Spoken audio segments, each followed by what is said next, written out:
अस्सलामु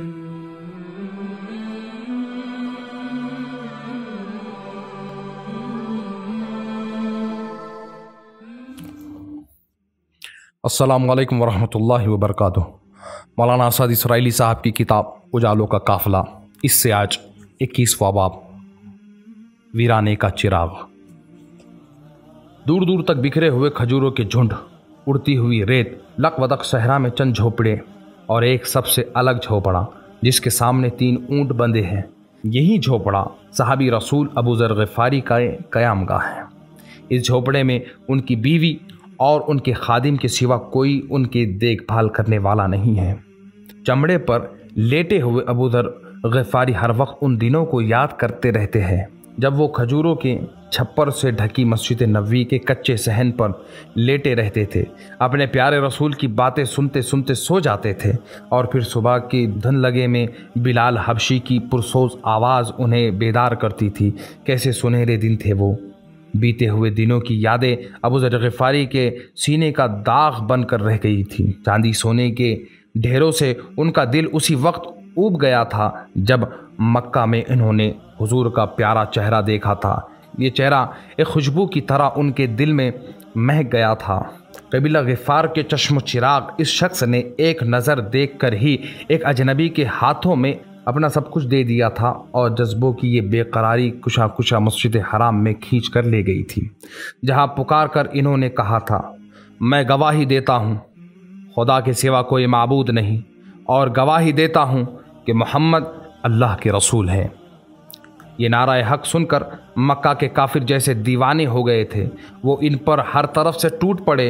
अबू ज़र को अपनी ज़िंदगी की आस भी ना रही, पर कैसा अच्छा होता अगर वो उस रोज़ अपने खुदा के पास यही कहते हुए चले जाते।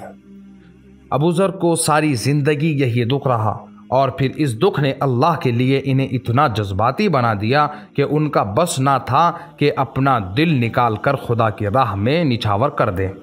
जब वो लोगों को ऐशो इशरत में डूबा हुआ देखते, अपने कारोबार, तिजारतों और दुनिया की मसरूफियतों में फंसा हुआ देखते, तो कराह कर रह जाते हैं।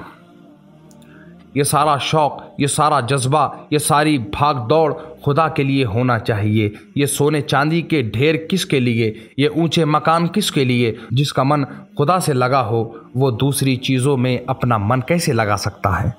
फिर वो रब्ज़ा चले आए। एक सुनसान जंगल में खजूरों के कुछ पेड़, चश्मे का पानी और ऊँटनियों का दूध। इस दुनिया में बूढ़े और बीमार अबू ज़र का हिस्सा बस यही था। ऐसे वीराने में कोई उनसे मिलने जुलने कैसे आता।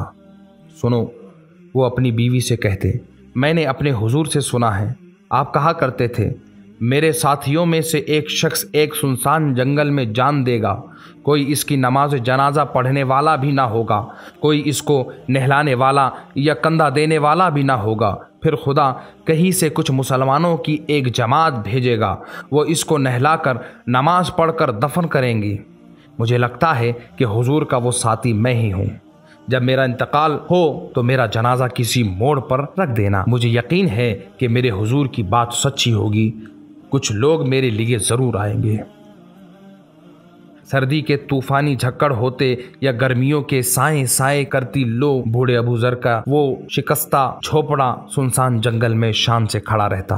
बनु सलीम के एक मुसलमान ने सोचा, इस वीराने में अबू ज़र की देखभाल करने वाला भी कोई नहीं इनके बूढ़े खादिम के अलावा, मैं ही जाकर इनकी मदद करूं।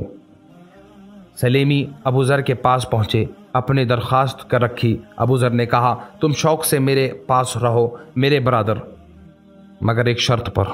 कभी इस दुनिया से कोई लगाव मत रखना। मैं भी अगर कुछ खर्च करने को कहूँ तो सबसे बेहतर जो चीज़ हो उसे खुदा की राह में देना। सलेमी ने ये बात मान ली और वो अबू ज़र के पास रहने लगे।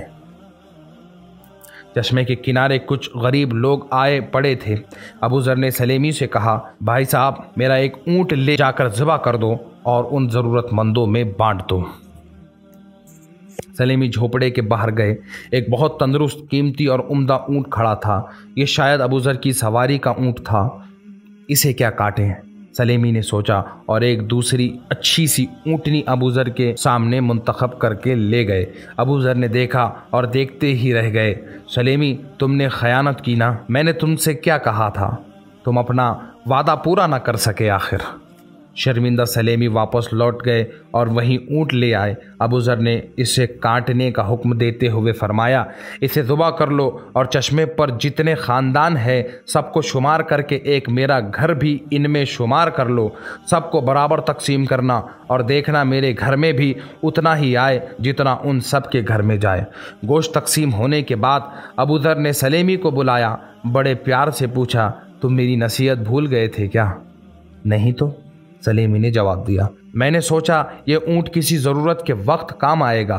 क्या कहा? ज़रूरत के वक्त? अबू ज़र तड़प कर रह गए और फिर एकदम उनकी आवाज़ भर आई। सलेमी ने चौंक कर देखा। मेरी ज़रूरत का वक्त तो वो होगा सलेमी जब मैं कब्र के गड्ढे में अकेला डाल दिया जाऊंगा। उस वक्त कौन मेरा साथी होगा? सलेमी कोई भी तो नहीं, तुम भी तो नहीं। सलेमी सन्नाटे में इस शिकस्ता हाल बूढ़े को देखते रह गए जिसके सते हुए रुखसार आंसुओं में डूबते जा रहे थे। ये शख्स ऊपर से कितना गरीब दिखाई देता था मगर अंदर से कितना मालदार था। वहदत विज़न में आज बस इतना ही। चलते चलते आपसे दरख्वास्त है कि इस प्रोग्राम को ज़्यादा से ज़्यादा शेयर करें, लोगों तक पहुँचाएँ। मैं तैयब ज़फ़र आपसे इजाज़त चाहता हूँ। अस्सलामु अलैकुम वरहमतुल्लाहि वबरकातुहू।